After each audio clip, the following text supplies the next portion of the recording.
الحمد للہ وکفا والصلاة والسلام علی عباده الذین اصطفیٰ، خصوصاً علی افضلہم وخاتم النبیین محمد الامین وعلی آلہ وصحبہ اجمعین۔ اما بعد فقد قال اللہ تبارک وتعالی کما ورد فی سورة البقرہ: اعوذ باللہ من الشیطان الرجیم، بسم اللہ الرحمن الرحیم۔ ان الذين آمنوا والذين هادوا والنصارى والصابئين من آمن بالله واليوم الآخر وعمل صالحا فلهم أجرهم عند ربهم من آمن بالله واليوم الآخر وعمل صالحا فلهم أجرهم عند ربهم ولا خوف عليهم ولا هم يحزنون، إلى قوله تعالى: ثم قست قلوبكم من بعد ذلك فهي كالحجارة أو أشد قسوة وإن من الحجارة لما يتفجر منه الأنهار وإن منها لما يشقق فيخرج منه الماء وإن منها لما يهبط من خشية الله وما الله بغافل عما تعملون۔ صدق الله العظيم۔ رب اشرح لي صدري ويسر لي امري واحلل عقدة من لساني يفقهوا قولي۔ اللهم ربنا الهمنا رشدنا واعذنا من شرور انفسنا، اللهم ارنا الحق حقا وارزقنا اتباعه وارنا الباطل باطلا وارزقنا اجتنابه، اللهم وفقنا لما تحب وترضى، آمین یا رب العالمین۔ ہم نے سورہ بقرہ کے 8ویں رکوع کے مطالعے کا آغاز پچھلے ہفتے کر دیا تھا، لیکن آپ کو یاد ہوگا کہ ہمارا پورا وقت 8ویں رکوع کی پہلی آیت ہی کے مطالعے میں صرف ہوا اور اس پر بھی بحث مکمل نہیں ہو سکی تھی۔ لیکن چونکہ ہمارے سلسلہ درس میں اکثر و بیشتر کچھ نہ کچھ سامعین نئے ہوتے ہیں، تو تھوڑی سی تمہیدی بات جو ہے وہ کہنی ناگزیر ہے۔ سورہ بقرہ میں جو 10 رکوع ہیں کہ جن میں براہ راست خطاب ہے بنی اسرائیل سے، 5ویں رکوع سے یہ شروع ہوتا ہے سلسلہ، اور ویسے تو 15ویں رکوع کے آغاز میں ختم ہوتا ہے، تو 10 رکوعوں سے بھی 2 آیتیں زیادہ ہیں۔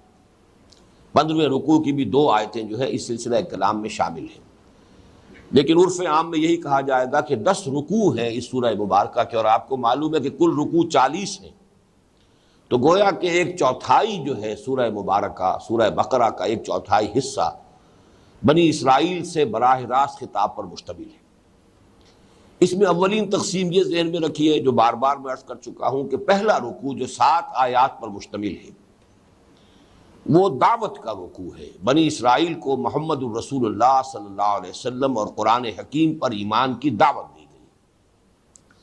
یہ رکوع اس اعتبار سے بہت اہم ہے کہ آئندہ بھی، اب ظاہر بات ہے کہ نبی تو کوئی آنے والے نہیں ہیں، مسلمانوں میں بھی جب کوئی تجدیدی کوئی کوشش ہوگی، مسلمانوں میں پھر کوئی اللہ کے فضل و کرم سے اصلاح حال کے لیے کوئی جد و جہد ہوگی، اس لیے کہ ظاہر بات ہے کہ زوال آیا ہے اور زوال آتا رہا ہے۔ اسی لیے سلسلہ مجددین کی خبر دی تھی نبی اکرم صلی اللہ علیہ وسلم نے۔ سنن ابی داؤد کی یہ مشہور روایت ہے کہ ان اللہ یبعث فی هذه الامۃ علی راس کل 100 عام من یجدد لها دینہا۔ ختم نبوت سے جو خلا پیدا ہوا ہے اس کو اللہ تعالیٰ نے 3 چیزوں سے پر کیا ہے۔ پہلی بات یہ کہ قرآن کے متن کی حفاظت کا ذمہ لے لیا، اس میں کوئی تحریف نہیں ہو سکتی۔ انا نحن نزلنا الذکر وانا لہ لحافظون۔ دوسرے یہ کہ مجددین امت کا ایک سلسلہ، ہر صدی میں ایسے لوگ اٹھتے رہیں گے کہ دین کی تعلیمات پر جو بھی کوئی گرد و غبار دائیں بائیں سے ادھر ادھر سے آ کر جو اثرات ہوں گے ان کو ہٹا کر صاف کر کے جو دین کی اصل شکل ہے اسے دوبارہ دنیا کے سامنے پیش کر دیں گے۔ یہ مجدد ہے، تجدید، تازہ کر دینا، نیا کر دینا۔ اور تیسری ضمانت اللہ نے یہ دی ہے، حضور کی ایک حدیث اس میں بھی وارد ہوئی ہے کہ لا تزال فی امتی طائفۃ قائمین علی الحق، میری امت میں ایک جماعت ہمیشہ حق پر قائم رہے گی۔ نہیں ہوگا کہ دنیا حق سے بالکل خالی ہو جائے، وہ جماعت مختصر ہو، تھوڑی ہو، لیکن بہرحال ایک جماعت ہمیشہ حق پر ضرور قائم رہے. یہ تین چیزیں ہیں کہ جن سے اللہ تعالیٰ نے ختم نبوت سے، یعنی بعثت انبیاء کا سلسلہ جو ختم ہوا حضور صلی اللہ علیہ وسلم کی ذات مبارکہ پر، تو اس سے جو خلا پیدا ہوا ہے اس خلا کو ان تین باتوں سے پر کیا. اب ظاہر بات ہے جو بھی مجددین امت آئیں گے یا آتے رہے ہیں ان کا سابقہ ہوتا تھا مسلمانوں ہی سے، لیکن وہ مسلمان جو دین کی اصل روح سے بے خبر ہو گئے، بدعات میں مبتلا ہو گئے، توہمات میں مبتلا ہو گئے، دین پر صحیح جو روح ہے دین کی وہ ان پر واضح نہ رہی. اب ظاہر بات ہے کہ ان سے جب خطاب کریں گے وہ مجددین امت یا کرتے رہے ہیں تو اس کے لیے بھی اصول وہی ہوں گے کہ جو اس رکوع، پانچواں رکوع سورہ بقرہ کا جو ہے اس کی جو 7 آیات ہیں، یہ اصل میں گویا کہ اس اعتبار سے بمنزلہ فاتحہ ہے. جیسے سورہ فاتحہ کی 7 آیات ہیں، اسی طرح خطاب میں بنی اسرائیل کے ضمن میں بمنزلہ سورہ فاتحہ 5ویں رکوع کی 7 آیات ہیں. ریلائز کریں گے تو گویا کہ انہی میں یہ ہدایت مضمر ہے کہ جب بھی مسلمانوں میں کوئی تجدیدی کوشش ہو، مسلمانوں کو پھر دین کی اصل تعلیمات کی طرف رجوع کرنے کی دعوت دی جائے تو اس دعوت کا انداز کیا ہوگا؟ وہ قرآن مجید میں اسی سورہ بقرہ کے 5ویں رکوع کی 7 آیات سے اس کا استنباط کیا جائے گا. تو 10 رکوعوں میں سے ایک رکوع جو ہے 7 آیات پر مشتمل، اس کو علیحدہ کر لیجئے. بقیہ 9 رکوع جو ہیں ان کے لیے اصطلاح میں استعمال کرتا رہا ہوں، یہ ملامت کے رکوع ہیں. ان میں ان کے جرائم کی فہرست دی گئی ہے، ان کی عملی گمراہیاں اور ان کی اعتقادی گمراہیاں، نظریاتی گمراہیاں، ان کی فہرست دی گئی ہے، اور جس کی پاداش میں گویا کہ وہ معزول کیے گئے اس منصب سے جس پر وہ 2000 برس تک فائز رہے. اس لیے کہ تورات جب عطا ہوئی ہے بنی اسرائیل کو تو یہ تقریباً 1400 قبل مسیح کا واقعہ ہے، اور قرآن مجید کا نزول شروع ہو رہا ہے 610 عیسوی میں. تو پورے 2000 برس کا فصل ہے بعثت محمدی صلی اللہ علیہ وسلم اور نزول تورات کے مابین. تو 2000 برس تک یہ امت جو ہے یہ اس روئے ارضی پر اللہ کی نمائندہ رہی ہے. دین خدا بندی انہی کے پاس تھا، شریعت خدا بندی کے حامل یہی تھے، کتابیں انہی کو دی گئی، ایک نہیں کئی کتابیں، تورات دی گئی، زبور دی گئی، انجیل دی گئی. یہ تو 3 تو کتابیں ہیں باقاعدہ. اس کے علاوہ ہر نبی کے لیے صحیفے ہیں، ہر نبی پر وحی آتی رہی ہے. چنانچہ اولڈ ٹیسٹمنٹ میں آپ دیکھتے ہیں نہ معلوم کتنے انبیاء کی کتابیں. بہرحال یہ جو وہاں سے اس منصب سے معزول کیے گئے تو گویا کہ فرد جرم ہے وہ کہ جو عائد کی گئی ہے ان پر، اور یہ 9 رکوعوں پر پھیلی ہوئی. اس میں ایک تقسیم میں نے پہلی مرتبہ اس کا تذکرہ کیا تھا پچھلے اپنے درس میں. ان 9 رکوعوں میں بھی پہلے 2 رکوع اس اعتبار سے ذرا مختلف مزاج کے ہیں، یعنی 6واں اور 7واں. کہ ایک تو یہ کہ ان میں صرف واقعاتی انداز میں بات ہو رہی ہے، جنرلائز نہیں کیا جا رہا. یعنی تاریخ بنی اسرائیل کے کچھ واقعات کا پے بپے تذکرہ ہوا 6 اور 7 رکوع میں، اور پھر یہ کہ شروع میں وہ آیت آئی یا بنی اسرائیل اذکروا نعمتی التی انعمت علیکم وانی فضلتکم علی العالمین، اور 7ویں رکوع میں اختتام ہوا وَضُرِبَتْ عَلَيْهِمُ الذِّلَّةُ وَالْمَسْكَنَةُ وَبَاءُوا بِغَضَبٍ مِّنَ اللَّهِ. تو معلوم ہوا کہ پورا مضمون ایک اعتبار سے جس کو ہم کہیں گے فرد جرم، یہ گویا کہ ان 2 رکوعوں میں مکمل ہو چکی ہے. ایک بحث جو ہے تکمیل کو پہنچ چکی ہے. اب جو ہم نے 8ویں رکوع سے مطالعہ شروع کیا ہے تو اس سے لے کے آخر تک ایک بات کو نوٹ کیجئے، میں نے پچھلی مرتبہ بھی تذکرہ کیا تھا کہ اس میں آپ کو تھوڑے تھوڑے وقفے کے بعد بنی اسرائیل پر جو بھی الزامات قرآن مجید عائد کر رہا ہے ان کا تذکرہ کرنے کے بعد پھر جنرلائز کیا جاتا ہے. ایسی عظیم آیات آتی ہیں کہ جو گویا کہ ابدی ہدایت کی حامل ہے، اور یہ اصل میں پیشگی ہدایت کہہ لیجئے، تنبیہ کہہ لیجئے امت مسلمہ کے لیے کہ دیکھو جس مقام پر آج تم فائز کیے جا رہے ہو، تم سے پہلے 2000 برس تک بنی اسرائیل اسی منصب پر فائز رہے. ان میں یہ خرابیاں آئیں تو دیکھو کہیں ایسا نہ ہو کہ تم بھی انہی نقش قدم پر چلو اور وہی خرابیاں تمہارے اندر پیدا ہو جائیں. اس اعتبار سے یہ اگرچہ ویسے تو یہ کہ روح سخن بنی اسرائیل کی طرف ہے، خطاب بنی اسرائیل سے ہے، لیکن میرے نزدیک اس کا اہم تر حصہ یہ ہے، اس کا مطالعہ کرتے ہوئے بقیہ جو 7 رکوع ہیں جو اب چل رہے ہیں، 8ویں رکوع سے لے کر اور 14ویں کے اختتام بلکہ 15ویں کے شروع تک، اس میں ہمیں اصل میں تو آئینہ دکھایا جا رہا ہے امت مسلمہ کے بھی آنے والی جو بھی ان میں گمراہیاں جو ہیں آنے والی ہوں گی، عملی اور اعتقادی اور نظریاتی اور علمی اور فکری، ان سب کی پیش کی تصویر دکھائی جا رہی ہے کہ یہ آئینہ ہے، اسی میں تم دیکھ سکتے ہو کہ وہی ساری خرابیاں تمہارے اندر بھی پیدا ہو گئیں کہ جو بنی اسرائیل میں پیدا ہوئی تھی۔ اس حوالے سے اس حصے کو پڑھتے ہوئے یہ خیال نہیں ہونا چاہیے کہ یہ صرف کوئی پچھلی داستانیں ہیں، اساطیر الاولین ہیں، یہ صرف یہود سے گفتگو ہو رہی ہے۔ یہ گفتگو اصل میں گفتہ آیت در حدیث دیگراں، خوشتراں باشد کے سر دل براں گفتہ آیت در حدیث دیگراں۔ اصل میں یہ گویا کہ گفتگو ہم سے ہو رہی ہے ان کے حوالے سے کہ ان کے ہاں یہ خرابیاں اس طور سے پیدا ہوئیں، مبادا اے مسلمانوں تم بھی انہی گمراہیوں میں مبتلا ہو جاؤ۔ اب یہ میں نے پچھلی مرتبہ بھی لفظ استعمال کیا تھا، آئرنی آف فیٹ۔ اب یہ سمجھیے کہ ستم ظریفی ہے حالات کی کہ بعین ہی وہی ساری خرابیاں مسلمانوں میں پیدا ہوئی ہیں۔ ان آیات کا مطالعہ کرتے ہوئے ہم خود اگر دروں بینی سے کام لیں گے اور اپنے حالات پر اگر ناقدانہ نگاہ ڈالیں گے تو معلوم ہوگا بعین ہی اسی نقش قدم پر ہم چلے ہیں۔ اسی لیے میں نے وہ حدیث بھی آپ کو سنائی تھی، یہ حدیث کے جو متفق علیہ ہے سند کے اعتبار سے جو سب سے اونچا درجہ ہو سکتا ہے احادیث نبویہ کا، اسی درجے کی یہ حدیث بھی ہے کہ بخاری اور مسلم دونوں میں موجود ہے۔ عن ابی سعید الخدری رضی اللہ عنہ ان رسول اللہ صلی اللہ علیہ وسلم قال لتتبعن سنن من كان من قبلكم شبرا بشبر وذراعا بذراع حتى لو دخلوا جحر ضب لتبعتموهم قلنا یا رسول اللہ اليہود والنصارى قال فمن۔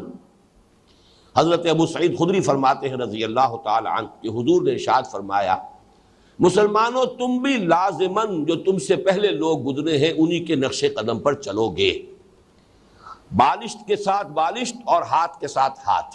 یہ گویا کہ محاورہ ہے کہ بعین ہی ان کے نقش قدم پر چلو گے۔ ان کا کوئی قدم بالشت بھر تھا تو تم بھی بالشت بھر قدم بڑھاؤ گے، اور کوئی ہاتھ بھر چھلانگ لگائی ہے انہوں نے تو تم بھی لگاؤ گے۔ حتی لو دخلوا جحر ضب، یہاں تک کہ اگر وہ گوہ کے بل میں داخل ہوئے تھے لتبعتموہم، تو تم بھی ان کی پیروی کرو گے، تم بھی گوہ کے بل میں ضرور داخل۔ قلنا یا رسول اللہ، حضرت ابو سعید خدری فرماتے ہیں کہ ہم نے اس پر عرض کیا اللہ کے رسول کیا آپ کی مراد یہود اور نصارہ ہے؟ یا رسول اللہ الیہود والنصارہ؟ قال فمن، آپ نے فرمایا وہ نہیں تو اور کون؟ وہی سابقہ امت مسلمہ ہے، اس لیے کہ نصارہ کی علیحدہ حیثیت نہیں ہے، وہ تو وہی سلسلہ بنی اسرائیل جو ہے امت وہی ہے۔ اسی لیے انجیل میں آپ کو معلوم ہے کوئی نئی شریعت نہیں ہے، وہی شریعت موسوی، بلکہ متی کی انجیل میں حضرت مسیح علیہ السلام کے الفاظ موجود ہیں کہ یہ نہ سمجھنا کہ میں شریعت ختم کرنے آیا ہوں، شریعت موسوی تم پر لاگو رہے گی۔ یہ تو سینٹ پال نے اسے منسوخ کیا ہے۔ تو آج کی جو یہ عیسائیت ہے یہ اصل میں حضرت مسیح کی طرف اس کی نسبت ہی غلط ہے، یہ پالزم ہے، سینٹ پال کا مذہب ہے کہ جس کو آج کے عیسائی اختیار کیے ہوئے ہیں، نام اس کا کرسچینٹی ہے، ورنہ حضرت مسیح علیہ السلام نے جو تعلیمات دی تھی ان میں سے متعدد جو بنیادی باتیں انہیں تبدیل کر دیا سینٹ پال نے۔ بہرحال اس ضمن میں جو اہم ترین آیت ہے وہ پہلی ہے جس پر کہ ہم گفتگو کر چکے ہیں، اس کے بارے میں زیادہ دہراؤں گا نہیں۔ یہ کون سی گمراہی ہے جو اس آیت کے ذریعے سے جس کا اطالہ کیا جا رہا ہے؟ ہمیشہ مسلمان امتوں میں جو ایک گمراہی پیدا ہوئی وہ یہ ہے کہ چونکہ ہم اس امت میں شامل ہیں لہذا محض شمولیت اور اس نسبت کی وجہ سے ہم تو بخشے بخشا ہیں، یا ہمارے ساتھ تو کوئی پریفرنشل ٹریٹمنٹ ہوگا، استثنائی معاملہ ہوگا، تو کسی گروہی نسبت کے ساتھ نجات کو وابستہ کر لینا، یہ وہ گمراہی ہے مشترک گمراہی جو تمام مسلمان امتوں میں پیدا ہوئی۔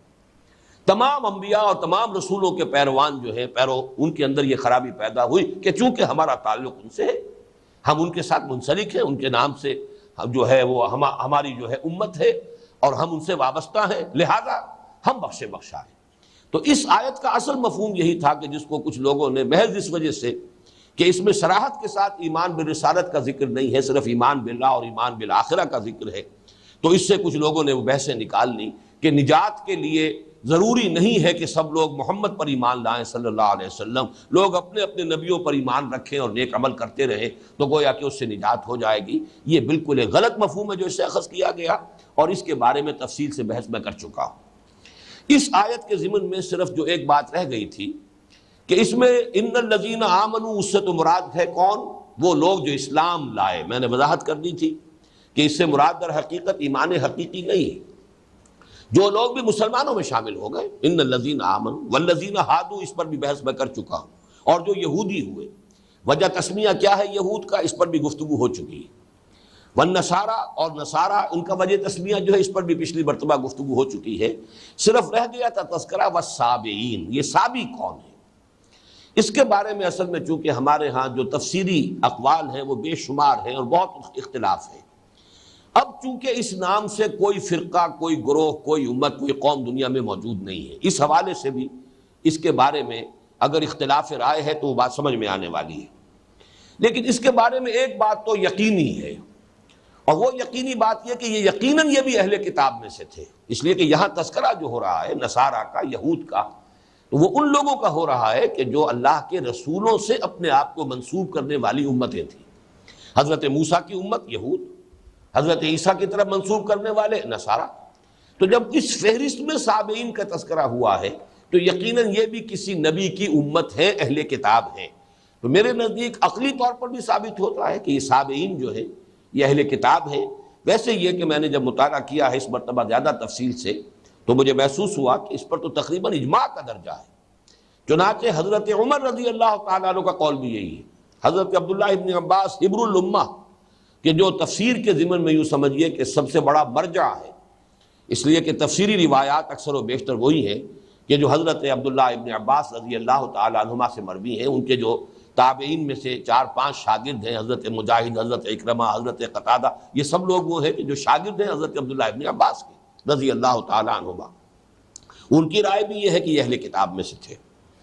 پھر یہ کہ متعدد تابعین کی رائے یہی ہے کہ یہ اہل کتاب ہیں، اور امام ابو حنیفہ رحمۃ اللہ علیہ کا یہی فتویٰ ہے کہ یہ اہل کتاب ہیں۔ ان کا ذبیحہ جائز ہے، جیسے کہ یہود اور نصارہ کا ذبیحہ سورہ مائدہ کی صریح آیت کی روح سے جائز ہے۔ اسی طرح ان کی خواتین سے مسلمانوں کے لیے نکاح کرنا جائز ہے، جیسے کہ یہود اور نصارہ کی خواتین سے نکاح کرنا جائز ہے۔ اور یہ لوگ جو ہے اب دو رائے ملتی ہیں۔ ایک تو یہ کہ یہ اپنے آپ کو حضرت یحییٰ علیہ السلام کی امت کہتے تھے، جو اب نہیں رہے دنیا میں۔ یہ موجود تھے نزول قرآن کے وقت، ان کا کچھ لوگ جو ہے موجود تھے شام اور عراق کی سرحد کے اوپر، یہ لوگ آباد تھے، کچھ شام کے علاقے میں، کچھ عراق کے علاقے میں، اور یہ لوگ کہتے تھے کہ ہم حضرت یحییٰ کی امت میں سے ہیں۔ لیکن میرے نزدیک دوسرا قول زیادہ راجح ہے، اور وہ یہ ہے کہ یہ حضرت ابراہیم علیہ السلام سے براہ راست اپنے آپ کو منسوب کرتے تھے۔ مجھے یہ بات اس لیے زیادہ قرین قیاس معلوم ہو رہی ہے کہ اس آیت میں جو تذکرہ ہے ان الذین آمنوا، یہ وہ ہیں جو محمد الرسول اللہ صلی اللہ علیہ وسلم پر ایمان لانے والے ہیں۔ والذین ہادوا، یہ وہ ہیں کہ جو حضرت موسیٰ علیہ السلام کی طرف اپنے آپ کو منسوب کر رہے ہیں۔ والنصارى، یہ وہ ہیں جو حضرت عیسیٰ کے ساتھ اپنے آپ کو منسوب کر رہے ہیں۔ اب اس میں جو اولو العزم من الرسل ہیں، ان میں چونکہ اسی علاقے میں خود حضرت ابراہیم علیہ السلام رہے ہیں، تو حضرت ابراہیم علیہ السلام کے ساتھ بھی تو کچھ لوگ ہوں گے کہ جو حضرت ابراہیم سے تو اپنے آپ کو منسوب کرتے رہے، لیکن یہ کہ وہ کسی اور دوسرے رسول پر ایمان نہیں لائے۔ چنانچہ آپ کو معلوم ہے کہ حضرت ابراہیم کی ایک نسل وہ ہے جو حضرت اسماعیل سے چلی ہے، جو حجاز میں آباد ہوئی۔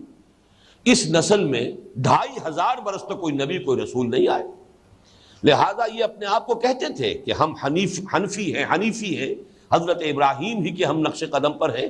لیکن ظاہر ہے نہ کوئی ان کے پاس کوئی شریعت تھی، نہ کوئی کتاب تھی، نہ کوئی صحیفے تھے، کچھ بھی نہیں تھا، اور وہ بدترین شرک میں مبتلا ہو چکے تھے۔ انہی میں پھر اللہ تعالیٰ کی رحمت جوش میں آئی اور حضور صلی اللہ علیہ وسلم کی بعثت ہوئی۔ تو 2500 برس تک وہاں کوئی نبی نہیں، کوئی رسول نہیں۔ دوسری شاخ ہے اصل میں کہ جس میں نبوت اور رسالت کا سلسلہ تسلسل کے ساتھ جاری رہا۔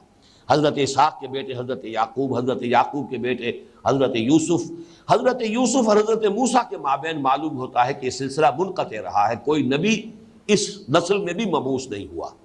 لیکن پھر حضرت موسیٰ علیہ السلام سے جو سلسلہ شروع ہوا ہے تو وہ تار ٹوٹا ہی نہیں حضرت عیسیٰ علیہ السلام تک۔ یہ 1400 برس تاریخ انسانی میں بڑے عجیب ہیں کہ 1400 برس تک سلسلہ نبوت کا تار منقطع ہوا ہی نہیں۔ جیسے کہ حضور کی حدیث ہے بہت مشہور، بخاری شریف کی روایت ہے، کانت بنو اسرائیل تسوسہم الانبیاء کلما ہلک نبی خلفہ نبی۔ بنی اسرائیل کی سیاست اور جو انتظامی معاملات ہوتے تھے وہ انبیاء کے ہاتھ میں ہوتے تھے، اور جب بھی کسی نبی کا انتقال ہوتا تھا اس کا جانشین نبی ہوتا تھا۔ تو حضرت موسیٰ سے لے کر حضرت عیسیٰ تک، بلکہ عجیب بات یہ ہے کہ اس نقطۂ آغاز میں بھی دو نبی موجود ہیں، موسیٰ کے ساتھ ہارون بھی ہے علیہ الصلوۃ والسلام، اور جب وہ آ کر سلسلہ ختم ہوا تب بھی دو موجود ہیں، حضرت عیسیٰ کے ساتھ بھی حضرت یحییٰ موجود ہیں علیہ الصلوۃ والسلام۔ تو یہ تو ایک بڑا یونیک فنومینن ہے۔ لیکن آپ کو معلوم ہے کہ حضرت ابراہیم کی ایک تیسری اہلیہ بھی تھی، اور ان کی نسل ہے بنی قطورہ کہلاتی، ان کی بھی کافی اولاد تھی۔ ان میں سے صرف ایک شاخ میں تو ہمیں معلوم ہے مدین یا مدیان جو ان کے بیٹے تھے حضرت ابراہیم کے، تیسری اپنی زوجہ محترمہ حضرت قطورہ سے، ان میں حضرت شعیب علیہ الصلوۃ والسلام کی بعثت ہوئی ہے۔ لیکن بقیہ جو ان کی اولاد تھی وہ یہی اسی علاقے میں کہیں آباد ہوئی، اور اس میں یقیناً جب کوئی نبی اور نہیں آئے، یا تو نہیں آئے یا قرآن مجید میں ان کا تذکرہ نہیں، تو ان میں جو لوگ رہے ہوں گے میں یہ سمجھتا ہوں کہ وہ سابعین ہیں کہ جو حضرت ابراہیم کی طرف تو اپنے آپ کو منسوب کرتے رہے، اور یہ وہی علاقہ ہے عراق اور شام کی سرحد پر۔ یہاں پر چونکہ وہاں پر زیادہ تر جو علاقہ ہے وہ تو پھر حضرت اسحاق کی نسل جب واپس آئے ہیں مصر سے ایکسوڈس کے بعد، تو فلسطین میں تو ان کی حکومت قائم ہو گئی۔ تو حضرت ابراہیم کی یہ تیسری نسل جو ہے اس سے جو منسلک لوگ تھے، ان کے جو لوگ تھے وہ ظاہر بات ہے ذرا ہٹ کر پھر عراق اور شام کے اس علاقے کے اندر سرحدی علاقوں میں آباد ہو گئے، اور میں سمجھتا ہوں کہ سابعین سے مراد وہی ہے۔ بہرحال یہ تھوڑی سی گفتگو میں چاہتا تھا سابعین کے بارے میں۔ اب آگے چلیے، ہم اس رکوع کا مطالعہ آگے کر رہے ہیں۔ باقی اس آیت کا اصل مفہوم کیا ہے؟ یقیناً ان الذین آمنوا، یقیناً وہ لوگ جو اسلام لائے، والذین ہادوا، اور جو یہودی ہوئے، والنصارى، اور جو نصرانی ہوئے، والسابعین، اور جو سابی رہے، من آمن باللہ، ان میں سے جو بھی ایمان لایا اللہ پر، اور یہاں پر اگر تھوڑے سے دو الفاظ کا اضافہ کر لیں، ان میں سے جو بھی اپنے اپنے وقت میں، اپنے اپنے دور میں، یہ دور جب تک حضرت مسیح نہیں آئے، یہ دور حضرت موسیٰ علیہ السلام کا چلا آ رہا ہے، اس میں جس نے بھی جو بھی یہودی تھے وہ اگر ایمان حقیقی سے بہرہ ہے، اللہ پر آخرت پر ایمان درست ہے، عمل صحیح ہے، تو ان کے لیے نہ کوئی خوف ہے نہ حزن ہے، لہم اجرہم عند ربہم۔ حضرت مسیح کی بعثت کے بعد حضور تک 600 برس یہ حضرت مسیح کا دور ہے۔ اس دوران میں جو بھی حضرت مسیح پر ایمان رکھتا تھا اور اللہ پر اور آخرت پر اس کا ایمان صحیح تھا، عمل درست تھے، لہم اجرہم عند ربہم ولا خوف علیہم ولا هم یحزنون۔ گویا کہ محض ان کے ساتھ منسوب ہونا نجات کی ضمانت نہیں ہے، بلکہ اپنے اپنے رسولوں کے ساتھ نسبت کے ساتھ ساتھ اللہ اور آخرت پر صحیح ایمان، جس کے نتیجے میں عمل درست ہو جائے، یہ اصل شرط ہے۔ یہ بنائے نجات جو ہے وہ ایمان اور عمل صالح ہے۔ کسی گروہ کے ساتھ یا کسی شخصیت کے ساتھ وابستگی، کسی امت میں شامل ہونا، یہ نجات کی ضمانت نہیں۔ یہ اصل میں اس آیہ مبارکہ کا جو اصل حاصل ہے، لب لباب ہے۔ اب آگے چلیے، وَإِذْ أَخَذْنَا مِيثَاقَكُمْ وَرَفَعْنَا فَوْقَكُمُ الطُّورَ، اور یاد کرو جب کہ ہم نے تم سے عہد لیا تھا۔ میثاق، وثق کہتے ہیں کسی شے کو مضبوط کر لینا، اسی سے توثیق بھی آتی ہے، اردو زبان میں بھی استعمال ہوتا ہے میثاق، اور یہ میثاق اصل میں ہے، تو اس میں در حقیقت نتیجہ نکلتا ہے وہ شے کہ جو باندھ لے، یہ آلہ، اس میں آلہ بن گیا، اس میں آلہ ہے، میثاق باندھ لینے والی شے۔ تو اذ اخذنا میثاقکم، اس لیے کہ معاہدہ جو ہوتا ہے وہ در حقیقت دو فریقوں کو جکڑ لیتا ہے، آپس میں باندھ دیتا ہے۔ وَإِذْ أَخَذْنَا مِيثَاقَكُمْ، اور یاد کرو اے بنی اسرائیل، جب کہ ہم نے تم سے تمہارا عہد لیا، وَرَفَعْنَا فَوْقَكُمُ الطُّورَ، اور ہم نے تم پر پہاڑ کو اٹھا دیا، خُذُوا مَا آتَيْنَاكُمْ بِقُوَّةٍ، تھامو مضبوطی کے ساتھ جو کچھ ہم نے تمہیں دیا ہے، خُذُوا، لو، تھامو، پکڑو، ما آتیناکم، جو کچھ ہم نے تمہیں دیا ہے، بقوت، طاقت کے ساتھ، واذکروا ما فیہ، اور یاد رکھو اس کو جو کچھ اس میں ہے، لعلکم تتقون، تاکہ تم نجات پاؤ، تاکہ تم بچ جاؤ، تاکہ تم متقی بن جاؤ۔ اس پر گفتگو بعد میں ہم کریں گے۔ یہ اصل میں اس واقعے کا تذکرہ ہو رہا ہے جب کہ تورات حضرت موسیٰ علیہ السلام کو دے دی گئی۔ اس کے بعد کے بعض مواقع جو ہے، واقعات جو ہے وہ تو 7ویں رکوع میں آ چکے ہیں، لیکن یہ کہ اب جو تذکرہ ہو رہا ہے کہ آخر کار اللہ تعالیٰ نے پھر جب وہ تورات دے کر پھر ایک قول و قرار دیا ہے بنی اسرائیل سے، اور یہ اس وقت دامن طور میں اس وقت ان کا ڈیرا تھا۔ مصر سے نکلنے کے بعد جو بھی یہ صحرائے سینا کے اندر، یوں سمجھیے کہ سینائی پیننسولا جو ہے یہ ٹرائنگل ہے، جیسے ہندوستان جو ہے جنوبی ہند وہ ایک ٹرائنگل بن جاتا ہے، تو جیسے اس کی لوئسٹ ٹپ ہے، اسی طریقے سے یہ جو ایک جزیرہ نما کہہ لیجئے، اور سینائی پیننسولا جو ہے اس کی جو جنوبی ٹپ ہے، یہاں پر وہ کوہ طور ہے، یہاں پر پڑاؤ رہا ہے، اور یہیں سے پھر بلائے گئے تھے حضرت موسیٰ علیہ السلام طور پر، اور وہاں پھر تورات انہیں دی گئی۔ واپس آئے ہیں۔ اب اس کے بعد جب قول و قرار ہو رہا ہے، اس لیے کہ تورات دی گئی حضرت موسیٰ علیہ السلام کو، لیکن اصل میں تو دی گئی ہے بنی اسرائیل کے لیے۔ اب ان سے قول و قرار لیا جا رہا ہے کہ تم اس کی پابندی کرو گے، مضبوطی سے تھامو گے، اس شریعت کو جو ہے اپنی زندگی میں لاگو کرو گے۔ اس قول و قرار کے وقت اللہ تعالیٰ نے خاص جو ہے شکل یہ کی کہ ایک رعب پیدا کرنے کے لیے، ان کے دلوں کے اندر خشیت پیدا کرنے کے لیے پہاڑ کو ان کے سروں پر بلند کر دیا۔ یہ معاملہ ذرا میں چاہتا تھا، وہ بات رہ گئی کہ ایک اصولی بات میں یہاں، چونکہ آج کے درس میں کئی واقعات آئیں گے جو خرق عادت ہے، عام طور پر ہونے والی باتیں نہیں ہیں۔ پورے پہاڑ کو لوگوں کے سروں پر اٹھا دینا، انسانوں کو بندروں کی شکل میں مشق کر دینا، یا جیسے آگے ایک واقعہ آئے گا کہ ایک مقتول کو ایک تھوڑی دیر کے لیے زندہ کر دینا تاکہ وہ اپنے قاتل کا پتہ بتا دے۔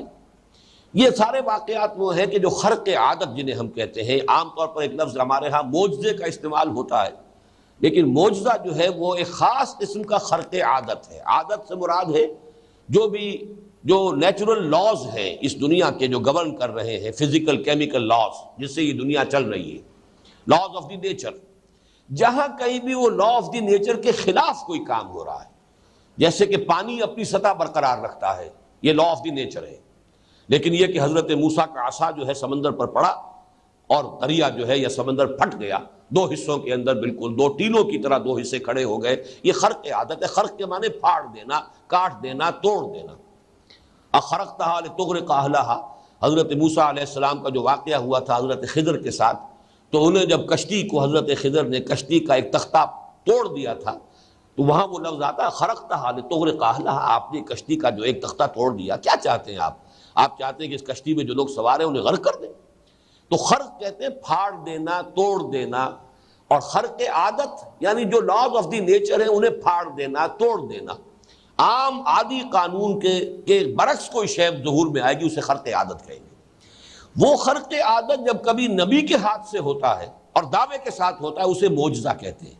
معجزہ بنا ہے اعجاز سے، کسی کو عاجز کر دینا، عاجز کر دینا، بے بس کر دینا۔ معجزہ وہ چیز ہے جو مخالفین کو بے بس کرنے کے لیے اللہ تعالیٰ کی طرف سے خرق عادت کسی نبی کے ذریعے سے ظاہر ہوتا تھا۔ جیسے کہ حضرت صالح علیہ السلام کی قوم نے مطالبہ کیا تھا کہ ہم مان لیں گے آپ کو کہ آپ اللہ کے رسول ہیں، اگر ہماری نگاہوں کے سامنے ابھی سامنے چٹان میں سے ایک گابھن اونٹنی برآمد ہو جائے، یہ ہمارا مطالبہ ہے، یہ معجزہ آپ دکھا دیجیے۔ یہ گویا کہ یہ ایک نشانی انہوں نے طلب کی، اللہ تعالیٰ نے ان کی بات مان لی اور وہ گابھن اونٹنی جو ہے برآمد ہو گئی۔ اب گویا کہ وہ عاجز آ گئے، اب ان کے پاس کوئی اب دلیل نہیں تھی، کوئی بہانہ نہیں تھا کہ حضرت صالح کی دعوت کو رد کر سکے۔ تو معجزہ وہ خرق عادت ہے جو کوئی نبی یا رسول دعوے کے ساتھ دکھاتا ہے۔ عام خرق عادت عام لوگوں کے ذریعے سے بھی اللہ تعالیٰ کبھی کبھی، جنہیں ہم کرامات کہتے ہیں، اللہ تعالیٰ اپنے نیک بندوں کے ذریعے سے بعض اوقات ایسی چیز ظاہر کروا دیتے ہیں کہ جو عام حالات میں سمجھ میں نہیں آتی، اس کی کوئی توجیہ ممکن نہیں ہے، تو اس کو کسی بھی غیر نبی کے لیے اسے کرامات کہا جاتا ہے۔ وہ کرامت ہے، اللہ تعالیٰ کسی کی عزت اور اعزاز کے لیے اس کے ذریعے سے کوئی ایسی شے ظاہر کر دے، لیکن اس میں کبھی دعویٰ نہیں ہوگا، اس لیے کہ وہ جو نبی کا معاملہ ہوتا ہے وہ تو پھر مطالبے کے مطابق اور دعوے کے ساتھ کہ یہ میں جو پیش کر رہا ہوں، جیسے کہ حضرت موسیٰ علیہ السلام نے دعوے کے ساتھ دو نشانیاں پیش کی، اپنا عصا ہے اور اپنا وہ جو آپ کا دست مبارک جو ہے وہ ید بیضا اور عصا موسیٰ، یہ دو معجزے، یہاں تک کہ مقابلہ کرنے کا معاملہ ہوا ہے اور جادوگروں سے آپ نے مقابلہ کیا، وہ دعوے کے ساتھ ہوتا ہے۔ لیکن اولیاء اللہ کی کرامات میں کہیں کوئی دعویٰ نہیں ہوتا، کہیں وہ یہ نہیں کہتے کہ یہ ہم نے اپنے اختیار سے کیا، یا دعوے کے ساتھ ہم اس کو پیش کر رہے ہیں۔